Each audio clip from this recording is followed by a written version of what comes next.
Ветено сторено, како што изјавија од општина Штип дека асфалтирањето на централната градска улица Маршал Тито ќе заврши во најкраток можен рок, тоа и се случи. Денес завршија активностите кои беа предвидени од страна на општината, но и изведувачите.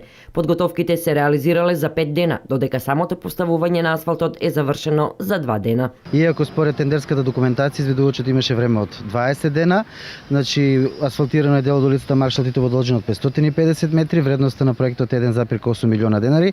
Огромна благодарност за изведувачот за вака експресно завршената работа и секако извинување и благодарност за трпението до граѓаните на Штип. Она што останува е во текот на наредните денови да се одбележи вертикалната сигнализација, со што ќе се заокружи уредувањето на улиците во строгиот центар на градот и поврзувањето на Маршал Тито со веќе реконструираните улица Димитар Влахов и дел од булеварот Гоце Делчев. Веќе од утре се започнува со асфалтирање на улица Вита Попјорданова, од делот каде завршува Коцката до медицинското училиште Јане Сантански. Таму каде што ќе остане дел од коцката која што нема да може да се искористи, ќе ја поставуваме на некои споредни улички во градот каде што имаме големи косини. А зашто на Вита Попјорданова нема да се вади коцката? На тој дел, каде што има коцка, ќе се пререди коцката, бидејќи коцката е многу скап и многу добар материјал и не треба да ја вадиме од улиците каде што сме ги тоа. Бидејќи е нарушен интегритетот на коцката, само ќе ја прередиме, а од коцката натаму ќе продолжиме со нов асфалт. Во текот на наредната недела ќе се асфалтираат уште неколку улици кои се критични, односно трн во око на граѓаните.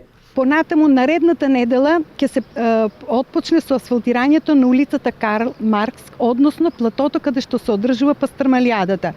На 10 ќе се отпочне со асфалтирањето на улицата Джемал Биједич и на асфалтирањето на улицата Христијан Карпош, каде што веќе завршија работите, подготвителните работи околу изведувањето на водоводот и канализација. Следува понатаму улицата Славчо Стојменски. Она што е приоритет на општина Штип е да им се излезе во пресрет на сите учесници во сообраќајот, реконструкција и асфалтирање на улиците. Токму затоа се издвоени над 8 милиони и 400 илјади денари, од кои за Вита Попјорданова 1 милион и 800 илјади денари, за Карл Маркс околу 970 илјади денари, за улицата Джемал Биедик ќе бидат потребни 950 илјади денари, додека за Христијан Карпош 696 илјади денари.